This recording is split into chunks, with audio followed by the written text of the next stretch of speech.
So what do you call yourself? Welcome to the LaTangela Show. Hey. Hey, what can I do for you this fine day? This is your destiny. Hot, hot, hot. Right now. Welcome to the LaTangela Show.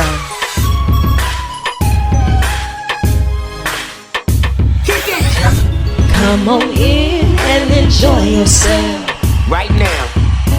We gon' party like no one else. Welcome to the LaTangela Show.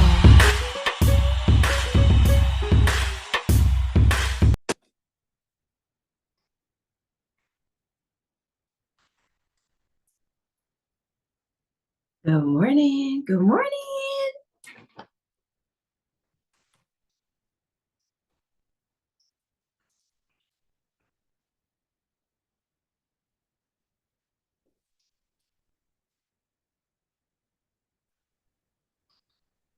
Good morning. Good morning, sunshine. How are you? I'm well. I'm so sorry. I was on earlier and I don't know why it didn't connect. Oh, no worries. I'm not sure if they told you 10:45. And then I sent them a Yeah. message. I said, wait a second now. I hope they told him it was 10:45. That's why I tried to put it in the description of the Zoom. But don't No. leave me. Don't say it's over. Don't See? worry. I'm Oh, here. I'm here. Look, I was practicing for my next role. You said, wait, ow.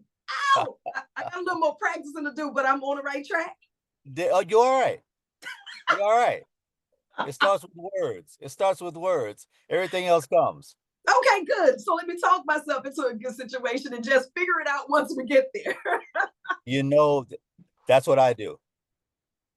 I love that. That's what I do. Look, thank you so much for taking time out of your schedule because I know that you have been extremely busy. Life is always go and press play. And next thing you know, you're inking a new project, you're in front of the screen or you're directing. It's like, how did you know that you wanted the world of entertainment to be more so of a career path versus just the voices in your head and entertainment for self?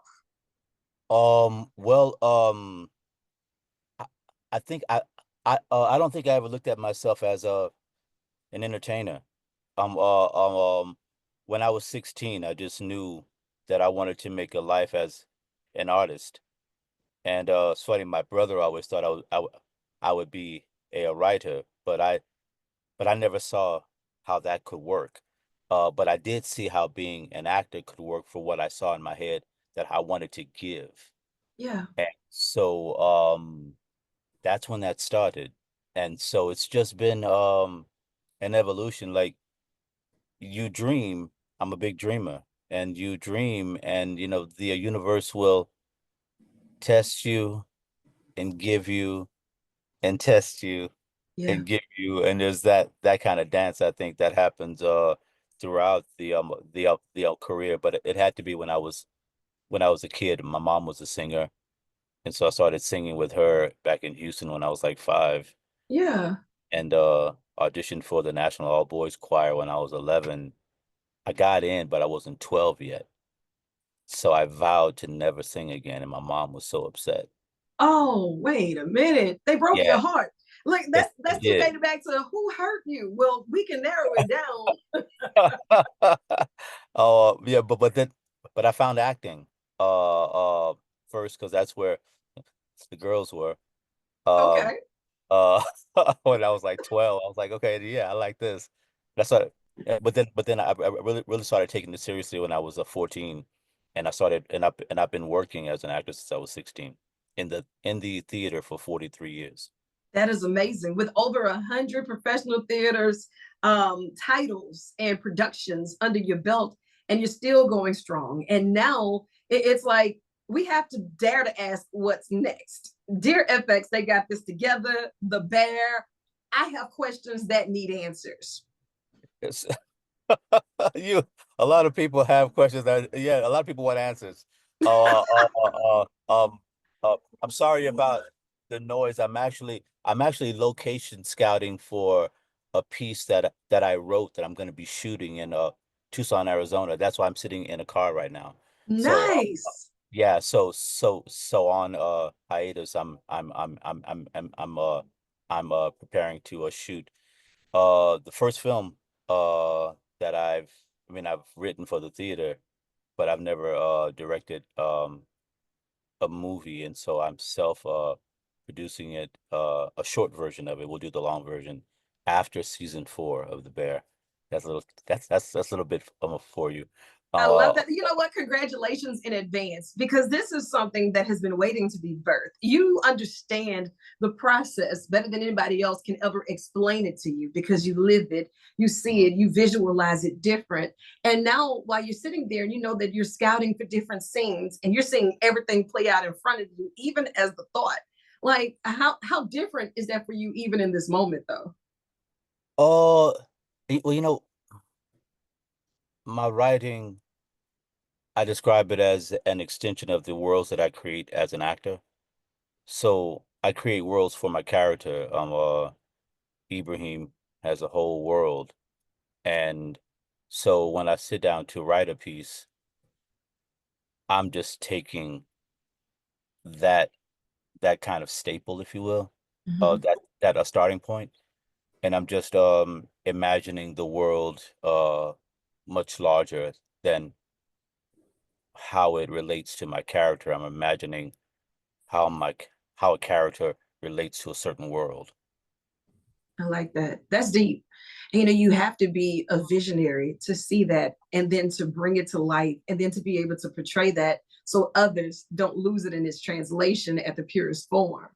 And Uh, I'm sitting here and I know that you have all of this going on with the bear. And as you're reading through different scripts, how do you identify with the roles that they need you to be in that moment, to gel with other powerhouses that you're on set with, to make sure that you're portraying it just as it should be, while giving us a little extra dose of who you are and what your legacy is about? are you speaking of specifically of the bear or just any work? Anywhere. I mean, because your roles, they vary, and it's Yeah, like you have to be something different in every instance, but you have yeah, such a great consistency through it all. yeah.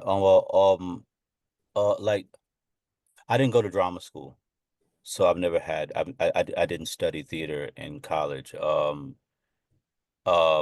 but my high school theater coach, Mr. Faulkner, rest his soul, um, he once told me when I was having trouble with a character, he just said, "Imagine the possibilities," and he walked away. What? What the? You come back I here was now. like, What what? does that mean? Exactly, but he was right, and I spent my entire life imagining the possibilities. Some of the choices you make relate well with the story, but even if they don't, you'll have some other question or some other answer. I like for the I like for the answer to a question to lead me to the next question. I don't really want to know the answer Right. because that keeps it open-ended. And so you hope to just kind of mesh what you're doing with what other actors and the directors want. Uh Ibrahim is only described as a mystery who's lived 1,000 lives. And that's all I needed. I mean, a lot of people would be like, "What?" But I was like, "Okay, that's something to dig into." That's almost 6 or 7 words, and so I can imagine the possibility of that. And they give me a lot of room on the bear to really create this character, Yeah. um, and to let him breathe and live. And I always wonder how it looks because you never know. Well, I mean, obviously, you know, because it's a hit and Yeah, everybody's looking yeah, for it. So, I mean, we yeah, know something at yeah, this point. yeah, We're yeah, on to yeah, yeah. something Dig here. it, I'm dig glad it, that you dig it. imagined the possibilities and that they saw the potential and allowed you to tap into it with the level of artistry that you have and the respect that you would give that platform in that moment, to just identify that and to say, this is going to be what I want to present. While we're doing all of this with the bear, you have so many other things that's going on. Like, how do you manage to find your level of sanity? Right? Because see, it's just me and the voices in my head and a couple of these microphones, and we have it out in this room sometimes. So, But that's it though. But that's it though. I think that's it. to find your level of inspiration, your balance, your sanity, and still keep that creativity going. Well, struggling artists for me, or sorry, starving artists for me. I mean, it's never been a struggle. because I know what I want to do. I think people struggle when they're uncertain about something. And I've never Mhm. been a starving artist because I really think starving artist for me is if I can't do my art, then I starve. It's how I breathe. It's how That's I big. yeah. So that's what it is really with me. But it's sanity. Uh, who said I was sane? You know, I think you're Shame on me for assuming. You're right. I I'm think sorry. you're supposing something, madam, that you're putting something on me. You're labeling me I'm sorry. I'm gonna take that away. I as take it back. sane. Let me levels As and sane. layers to this, because I understand my madness over here. To someone, it Yeah, may look like chaos, but to me, it's the perfect storm. So exactly.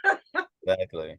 No, levels and layers. yeah, it's yeah, because when I was a kid, I'd be in my room doing my homework and my television would be on and my radio would be on and I'd be doing my homework and my mom would get so frustrated. She'd come in, she'd turn everything off. She'd say, "You couldn't possibly concentrate like this." Then she leaves. Now I'm in silence and I can't concentrate. Right. Yeah, I need a bit of chaos going on so that I can concentrate. It helps I me. understand it. Yeah. I understand it. Which takes me back to your accusation of me being sane. See? Accusation. You are hilarious. I tell you what, you sure got a career in stand up on the way. I'll tell you that much. So, Well, there we go. and I'll be here to write out a couple of the knock knock jokes for you. Okay. My mom, she gave me one to practice because she found it in the Cracker Jack box. What did the rug say to the floor? I got you covered. That's it. Don't move. I've got you covered. You know what? Maybe I'm a little dusty. I need to go back and practice this. Okay. Don't worry about it. Don't worry I just didn't about want to be it. wrong. I was like, okay, did you gonna say this with such confidence? You know, you can't be wrong. So, well, That's it. so You got me figured here. I got one. I got one. So there you go. Uh, Absolutely. And look, I want you to start doing some scouting for your scenes in Louisiana so you can get here because this is an extension of your office. And I as love more it. creative spaces open and you just etch and leave more and more and more of yourself across Yeah. this world, don't count us out. And, I got a little more practicing to do, but I'm on my I way. see. No, I'm from Houston originally, Okay. uh, South Park, Houston, Yeah. and Okay. yeah, H-Town. and yeah, that's where I'm from. And first woman I fell in love with was from Louisiana. So See what I'm saying? Don't run from Louisiana. We're good I for can't, you I here. can't do it. Oh yeah, I love it. I love I'll it. even bring you some gumbo, some beignets. We'll figure it out, I right? don't know about I don't know about you cooking for me now. I know what y'all do. I know what y'all do. I go to McDonald's when I come to Louisiana Wow. See that we go back because to I those want accusations. Shame on us. y'all Shame cook on for me. us. I won't never leave. Well, facts.